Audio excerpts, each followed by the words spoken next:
Child Protective Services showed up at our front doorstep with the deputy sheriff, and we allowed them into our home to sit down and talk to them in regards to the allegations that my husband's ex-wife was filing again a second summer in a row on us. We did so knowing how to handle the agency. I don't talk about this yet. I haven't talked about this yet, but my dad actually served as an elected representative of the people in a specific county in the state of Washington, and I actually have in-depth experience and knowledge from my childhood of how CPS can be. So I already had a little bit of experience and background on what to expect and the standards to hold CPS to when they came into our home. We opened our door and we allowed them to come in and to talk to us on the one condition that we would all introduce ourselves on recording, state who we are, the date that we agreed to be recorded, and that this was a discussion in regards to the paperwork that had been filed against us, and that we were aware that our attorney was not present, but any and all future communication needed to go through our attorney. After that initial consultation with them, they went on their way. They gave us their business card.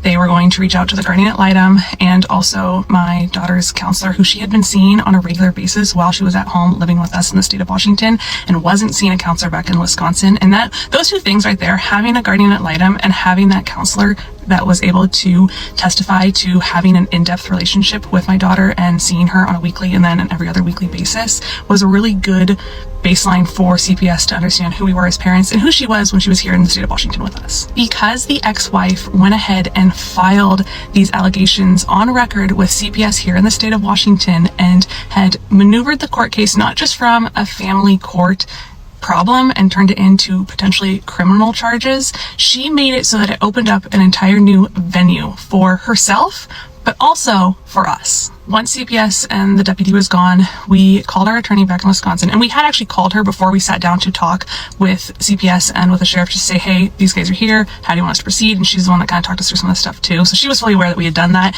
And again, we weren't guilty of anything, so it wasn't like it was a big deal for us to sit down and have those conversations. We also knew to not get backed into a corner by CPS or by the sheriff's deputy. So that's just from previous life experience on what we know CPS can and cannot be like. We called her back again to give her an update on how the initial conversation went with the agent and the deputy and what our plan would be going forward, because this was just way different than the previous summer and the lawsuit that we had with the ex-wife prior to that. And we decided at that time that we needed to have two attorneys, one in Wisconsin, which was the one that we were on the phone with at this point, and we needed to find one in the state of Washington. Because she got multiple states and agencies involved, we were able to retain an attorney here in Washington that was able to fight for us on our behalf with any proceedings that were going on in Washington, but also begin this communication with both attorneys in the state of Wisconsin and the state of Washington, not just in how to protect us from the devolving situation with the ex-wife, but also start looking ahead at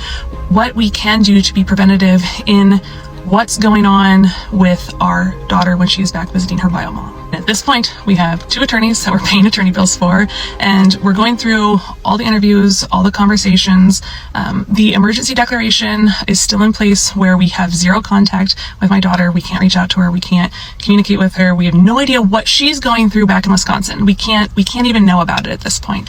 But the guardian ad litem had talked to us briefly, said that they were able to meet with her and talk with her, but we weren't going to be able to find out any of the findings until we were able to go to court to discuss it.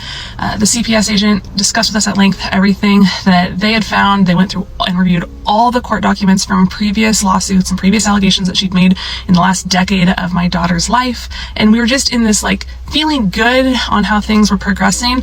But when you're not able to talk to your daughter, even if it's just once a week, it felt like it was moving at a snail's pace. And it was so stressful to have that going on, especially because we knew that other stuff was happening back in Wisconsin that we couldn't find out about or know about until we were able to see them in court. Click the follow button, catch up on the ex-wife previous posts that I have made, because this is post 18 discussing these multiple lawsuits, and there's more context to be had. If this is the first video you're seeing, go watch it here so you can get up to speed. The next one that I make will be what occurs when we end up going to court with not just our Wisconsin attorney back in Wisconsin, but also showing up with our Washington attorney. So stay tuned. first custody battle hearing of the second lawsuit against my husband's ex-wife, she was required to show cause of the accusations and claims that she was making against us. And prior to the first hearing, our attorney also in Wisconsin filed a motion of dismissal for actually a handful of reasons. One being there was a lack of evidence, anything backing up her claim, and two, that she was showing a repeat in behavior. For this court case, we actually didn't show up in person because we had a really wonderful attorney representing us. Back in Wisconsin, we stayed in Washington with our other attorney actually in her office and showed up by phone. And the court documents show that we showed up by phone with 2 attorneys representing us at this point. We also supplied additional information to the court and the guardian ad litem, such as a certified letter from the child psychologist that our stepdaughter had been seeing when she was living with her dad and I in Washington State. We also had her school teachers write letters about her character and who she was as a kid in their classroom, and her involvement in sports, and her 4-H leader wrote letters for us, just giving them background in Wisconsin of what life was like here in Washington when she was living with us when we had primary custody of her during the school year. Another thing we went ahead and did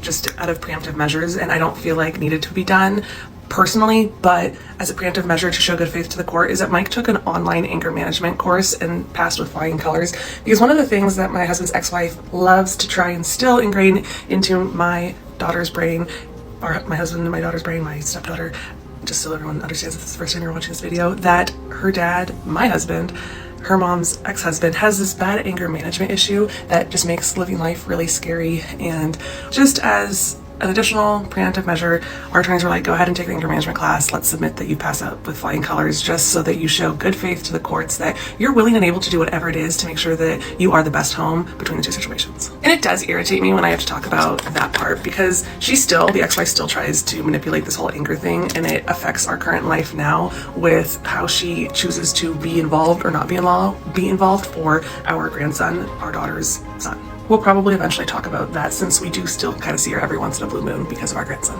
While in court, we discover that the guardian ad litem had not been given access to our daughter, that she was withheld from any interviews by the ex-wife because the ex-wife decided to go a different route. And this guardian ad litem is still listed on these court cases to this day as the child's representative in the state of Wisconsin.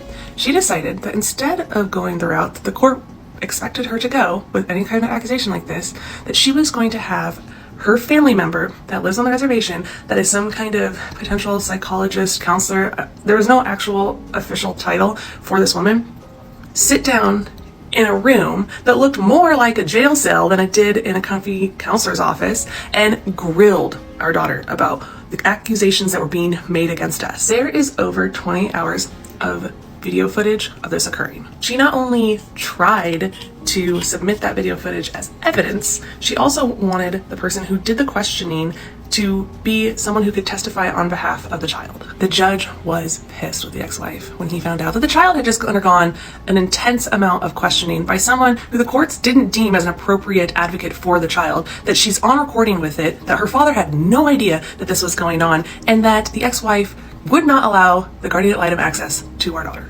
And keep in mind that the judge literally told us less than a year ago at this point that we weren't allowed to talk to our daughter about court proceedings or anything going on and how to coach her through this. And there's literally evidence from the ex-wife putting her in a room and being coached and also being grilled in a very unhealthy manner. And I talk about it now and my blood pressure starts to rise because it makes me so pissed that that occurred to her as a 12-year-old. But because the ex-wife did in fact still file allegations additionally in the state of Washington, we still had that to deal with in this court case, and we were more than happy to sign a release stating that the judge and the GAL were more than welcome to reach out and talk to Child Protective Services and the sheriffs and find out what they were finding in their investigation, so that could help them in deciding if this was just another one of the ex-wife's episodes of filing to try and change the child custody requirements, or was there any foundation in it. We had no problem jumping through any of the hoops, any of the requirements, any of the requests by anyone involved in the court system or agencies between the state of Washington and Wisconsin, and that was very evident to all parties involved except for the ex-wife. She was also given multiple opportunities to hire her own attorney, and if she could not afford one, the courts would supply her one. She still chose that she wanted to represent herself in her court proceedings, and she'd done this with the other 2 baby daddies too. This just being the first court case, he decided to state, the judge, that at this time there was not going to be any change in the parenting plan, that he expected that come the end of the summer that she, our daughter, be on the airplane back to us from Wisconsin to Washington as it stipulates in the parenting plan, and that he'll follow up with the guardian ad litem after he has had a chance to talk to the deputy sheriff and Child Protective Services in the state of Washington And also the counselor, because he just wanted to have a chance, because she had a more in-depth relationship with our daughter than the GAL had or anyone investigating this scenario. And then we'd reconvene in 2 weeks. But at this point, it was pretty clear that he had zero interest in changing the parenting plan and that things were going to go back to normal, even though she was making these accusations against us that were also borderline criminal. And you would think any sane person would go, okay, sounds good. The judge is going to enforce this custody parenting plan as it stands. He's not going to change anything. I have to come back in 2 weeks to report back in. No. That is not what happened. Click the follow button. Catch up on the ex-wife episode. The next post, I'll talk about what happened in the next 2 weeks.